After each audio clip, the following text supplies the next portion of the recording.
everyone, it's Priya here, and in today's video I'm going to be covering a range of different topics, but it's all revolving around drawing different subject matters and how that benefits you and how it helps you as an artist and with your skills, and also with regards to observation, your values, compositions, perspective, and all those kind of aspects of drawing and painting which can help you as an artist and help you to improve your skills. So starting off, why do I say that it is important to draw different subject matters? Now, if you are an artist that prefers to draw a specific subject matter, like maybe you only do landscapes, that's perfectly fine. If you really enjoy doing that, you don't have to draw everything. But for those artists that want to experiment with different mediums, different subject matters, I highly recommend that you try drawing different things. And the reason I say that is that there's a lot of benefits to you. Firstly, you'll be improving your skills because you'll be now learning to observe your subject matters, look at the different shapes, look at the different colors. You'll be able to look at your perspective, you'll be able to look at your proportions, you'll be able to look at the values of different subject matters, which are your shadows and your highlights, and that will help you to create realistic drawings. Now, I'm not going hyper realistic here, I'm talking about just realistic drawings that represent what you are painting and drawing. Like, for example, in this illustration I'm doing, I've drawn a guitar. Now, I've never drawn a musical instrument. I've drawn a range of different things, from animals to landscapes to fruit and veg to still life to cars and buildings, people. I've drawn a lot of different things, but I've never drawn musical instruments. So I came across this reference photo of a guitar and I wanted to draw it. So I started initially drawing it as a illustration with just a fine liner, but later you'll see I'll go in with some blue ink and some watercolors to create a colorful illustration. But now, getting back to our topic. Now, when you are drawing different subject matters, it really helps you to free yourself as an artist because you start really looking at things and observing them. And as an artist, it is so important for you to observe your subject that you are drawing. No matter what subject it is, you need to observe it. Look at the different shapes that you see. Interpret it onto your paper or drawing. Look at the colors, look at the values, the lights and the darks. Keep your highlights as light as possible. Keep your shadows as dark as possible. Those are things that really bring your image to life on paper. Another thing that's also beneficial for drawing different subject matter is that once you draw different subject matters, that's definitely going to help you to improve your skills and also not get bored of drawing the same thing over and over again. As artists, we are creative, we want to constantly be learning and growing our skills, and I think the best way for us to do that is draw different subject matters. Now, I'm not saying that you need to draw everything. You can draw what you like to draw, and if you only like drawing one thing, that's perfectly fine. But it's important that you really pay attention to what you are drawing, look at it carefully, because as an artist, that's what we do. We observe and then we interpret and bring it to life on paper or as a painting or drawing. So, for example, when you are drawing a maybe a scene, maybe you're in a park, you're drawing from life, you're drawing a park, and you want to draw the scene and capture it as a moment in your sketchbook. If you look at the scene, it may look perfect with a lot of trees and a lot of greenery, a lot of flowers, and there's a lot of grass, and there's a couple of benches, there's maybe a stream, and it looks very interesting to capture that entire piece onto your drawing. But the problem is that sometimes what we see in photographs or in real life looks good in that format. But the minute you take that and interpret it into a drawing or painting, it becomes too chaotic, it becomes too busy, and it becomes a bit hard to tell what's going on and where the viewer must look, and it doesn't give a direction to where the viewer must look or a focal point. Now that brings me to composition. So when you are looking at the scene and you want to bring in the certain elements and you want to create a composition basically is you creating a page or drawing or painting with certain elements and where you place them. That's what your composition is, where you place all the different elements, how you place them to represent what you are seeing.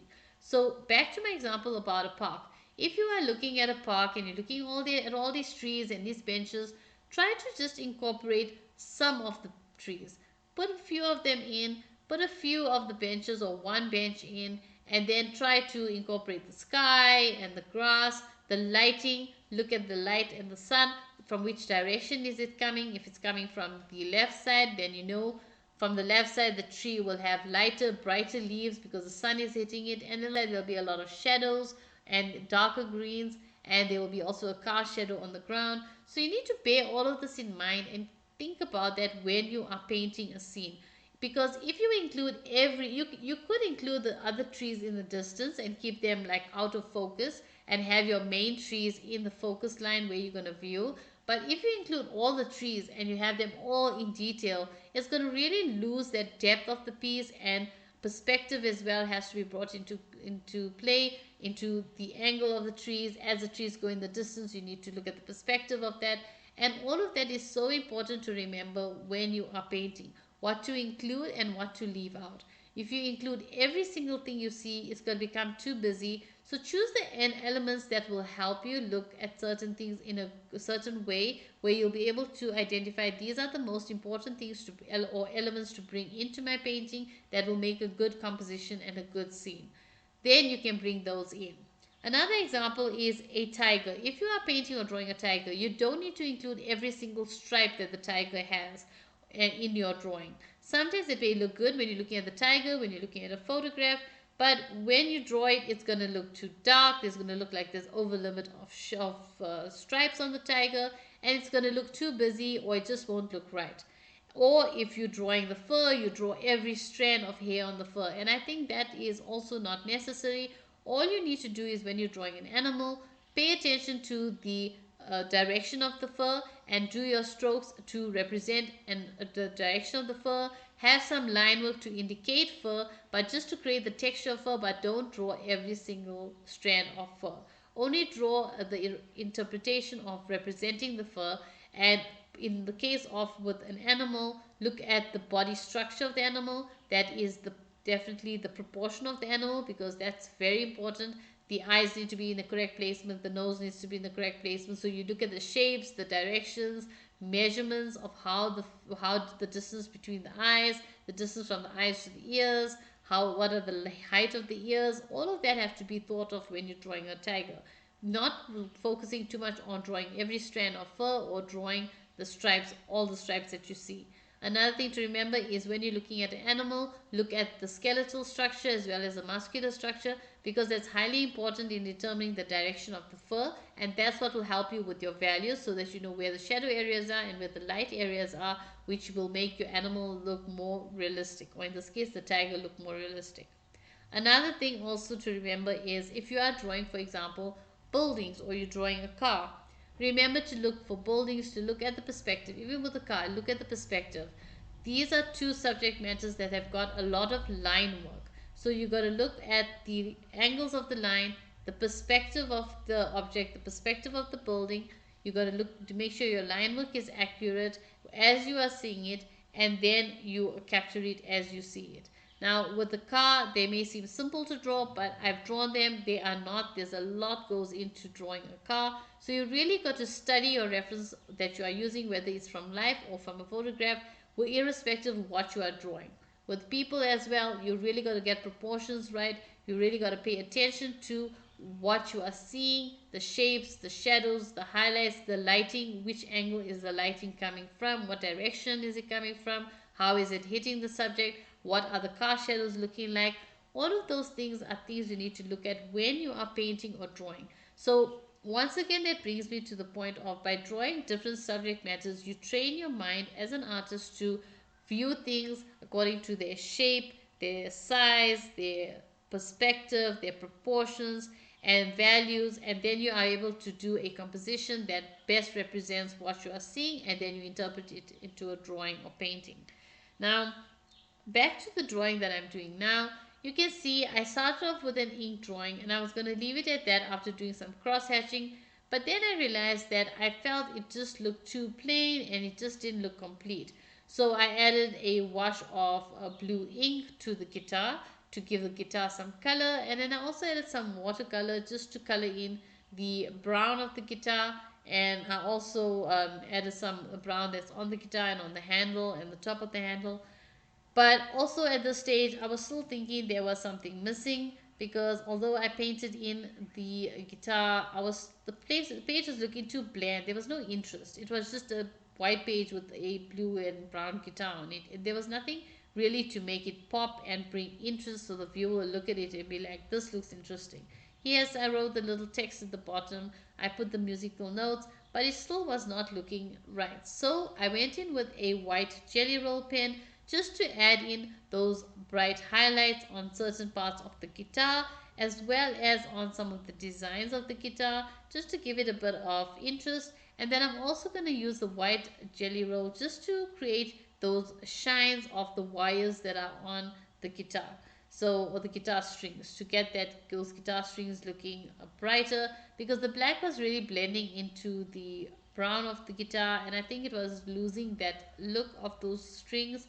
So I just wanted to include that with the white of the jelly roll, which will really bring out those strings, and it'll create a little bit of a break from the color and not make everything look so dark. Now that's another thing that you need to look at when you are painting or adding color. Pay attention to the subject that you are painting or drawing, and look at things that sometimes you may not see it in the reference photo, but it's a decision you need to make as an artist of what to leave out, what to add in. Even if it's not in the reference, it may look good adding that specific element or aspect to your drawing. Adding that little bit of highlights or details will really make your image pop and make it look a bit better. Now at this point it was looking good, but still it looked incomplete. It looked very flat. It didn't really stand out much. So I went in and I added water to the entire background. I wet the paper, and then I started looking at the color wheel, and I decided to add its complementary color. The complementary color is to blue. So if you look at the color wheel, opposite to blue you'll find orange. So orange is a complementary color of blue, and blue is a complementary color of orange. So I took some orange and I used some yellow mixed with orange as well. So it's like a yellow orange and orange. And I just started blending those colors into the wet paper that I've already wet. So it can blend wet in wet, and it can just have this very smooth blending and this painterly look behind.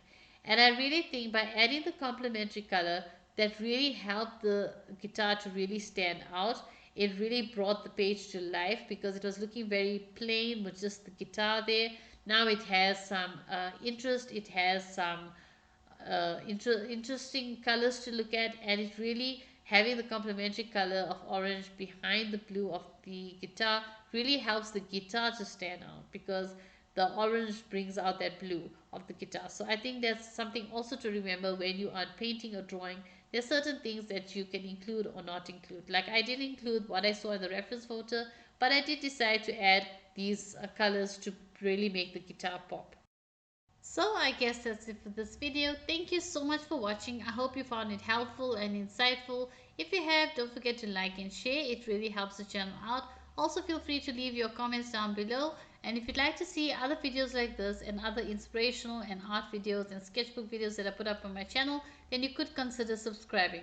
Also, just to remind you, I am on Patreon and I have exclusive videos to Patreon that are longer, or they are real-time videos, as well as other benefits. So if you like to check that out, then you can click on the link down below in the description box. There you'll be taken to my Patreon page, and you can have a look and see if you'd like to join our little art community. Thank you again so much for watching. Till the next one. Bye.